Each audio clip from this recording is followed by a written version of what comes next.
Hi guys, so this is the type of video that I didn't expect to ever actually have to do, but since the politics at this day is completely out of normal because politics, I don't have any choice but to start preparing our apartment and my family for a possibility of completely coming over to the rest of the Europe and not just to Ukraine. Yeah, so we have already started doing this a bit. I've managed to do just a little sketch of what we have in the basement, and we bought some extras already, like oil, and we bought some tuna cans and stuff like that, but I still have to go through this closet over here. This is actually my pantry, and inside this we have to see what supplies we have and what we are going to need. Now, I'm not going to go all crazy and bonkers and order a lifetime of flour and stuff like that. Quite frankly, we don't need it. I'm also going to draw a little bit on my past experience with living in the war zone and, well, actually growing up in the war zone, and just what made my family go through the period of the wartime and post-war a bit easier. So we've had our house was hit by a grenade.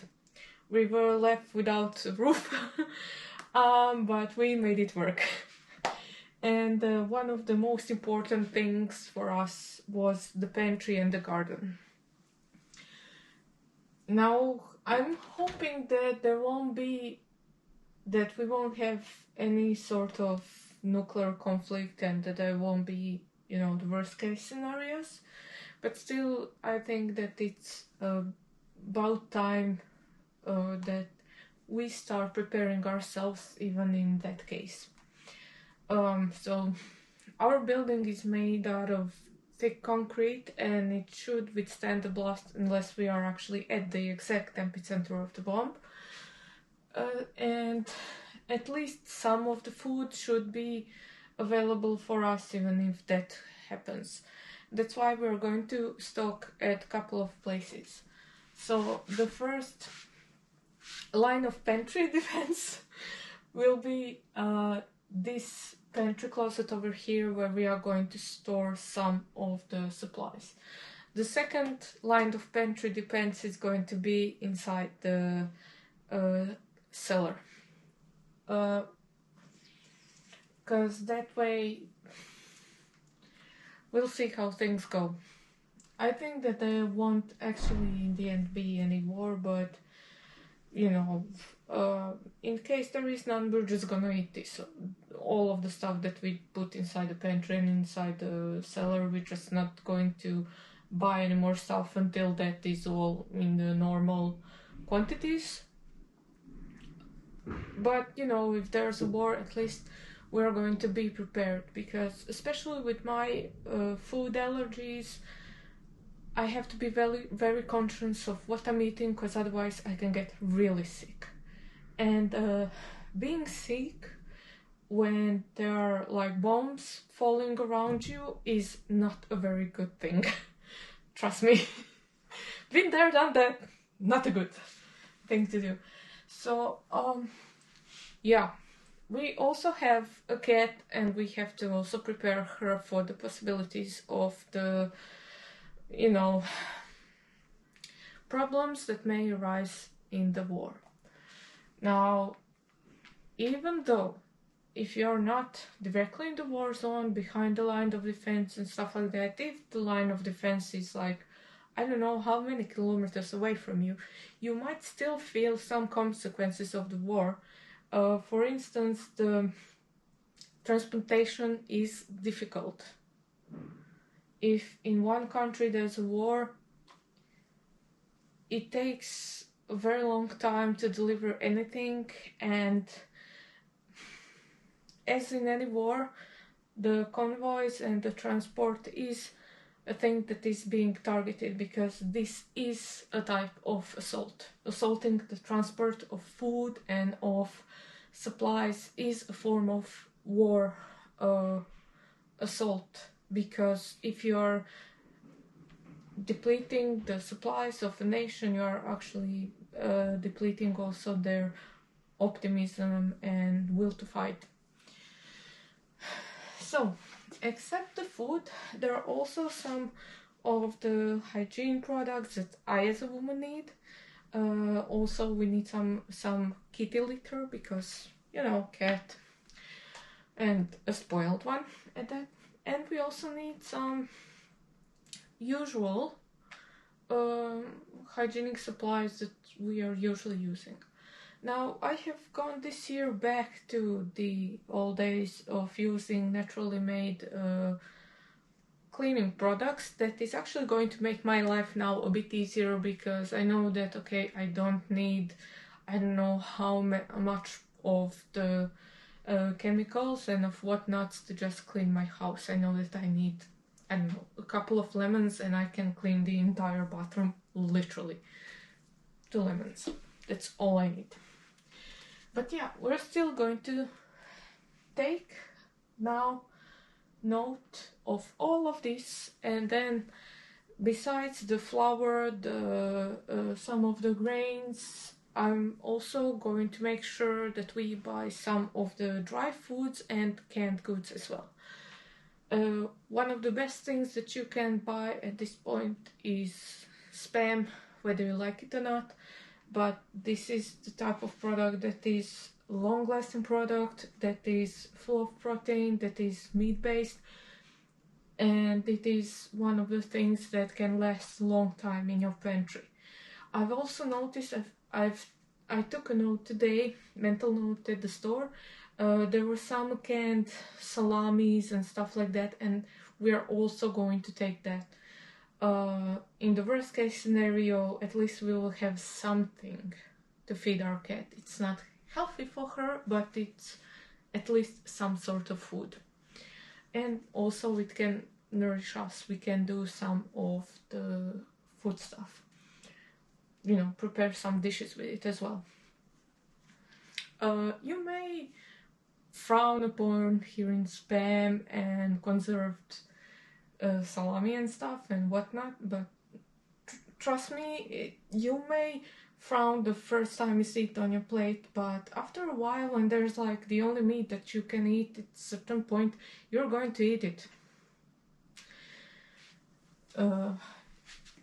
If you cannot eat anything else, you're going to eat it, and then it will slowly turn to, oh well, Spam again.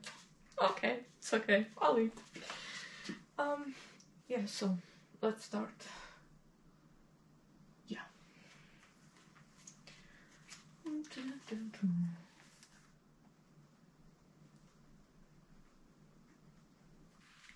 Okay, so I have listed everything that I have in the pantry, and it's actually quite a nice list, but we still do need some basic stuff like beans. A bit more nuts would be also nice, some smaller packages. So beans, nuts, preserved meat, rice, because we're almost out of our big bowl of rice, and some more flour and stuff like that. I may even include a bag of dry milk, just in case.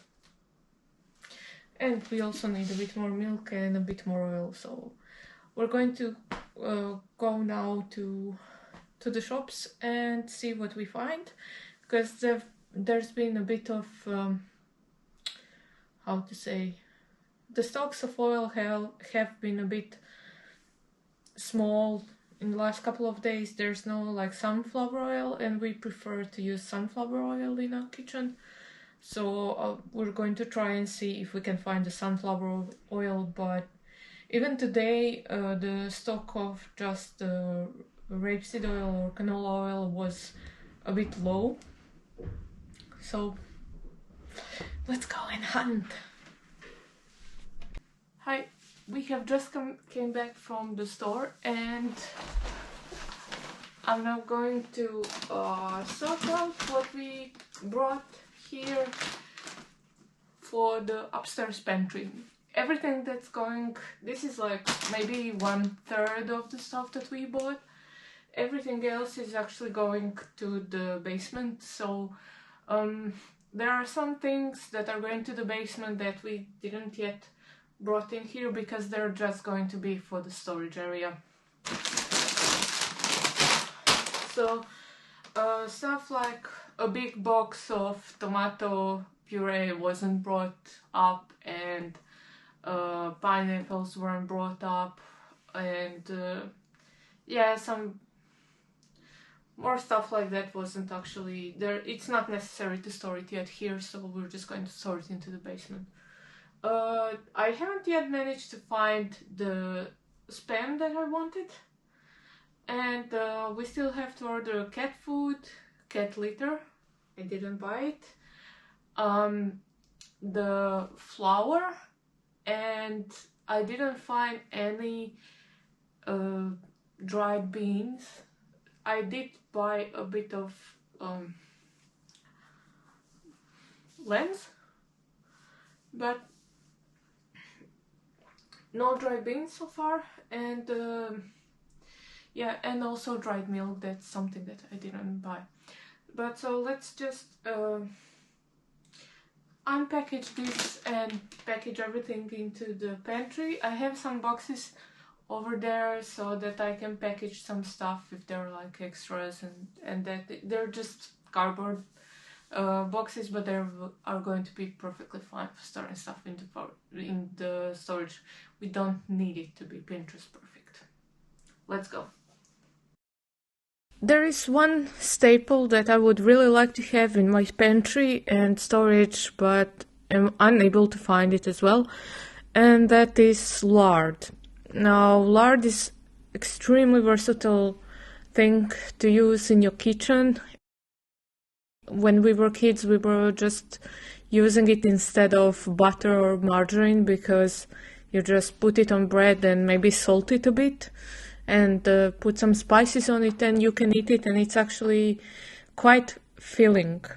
Lard also has the advantage of being solid on the room temperature, and if at any point your house is hit by a grenade and shrapnels hit your lard, there's a very good chance that nothing is going to happen. Maybe a little bit is going to squeeze out, but most of it is just going to stay, whereas if a shrapnel or something hits the oil is just going to leak out.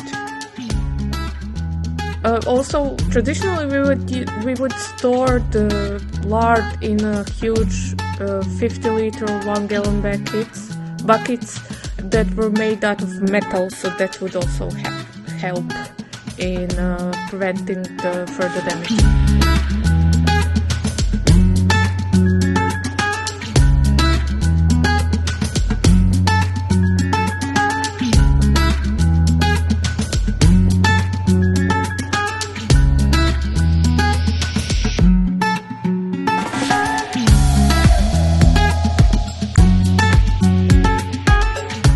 As you can see, the pantry is all done, but now that it's all nice and tidy, I can see that there's still more space and there's still more food that can fit in here. So over the next couple of days we are going to increase a bit more with dried foods. Now I'm not storing here any breads and any snacks, because we actually have bread and snack pantry as well. So until the next time, stay safe and see you. Bye bye.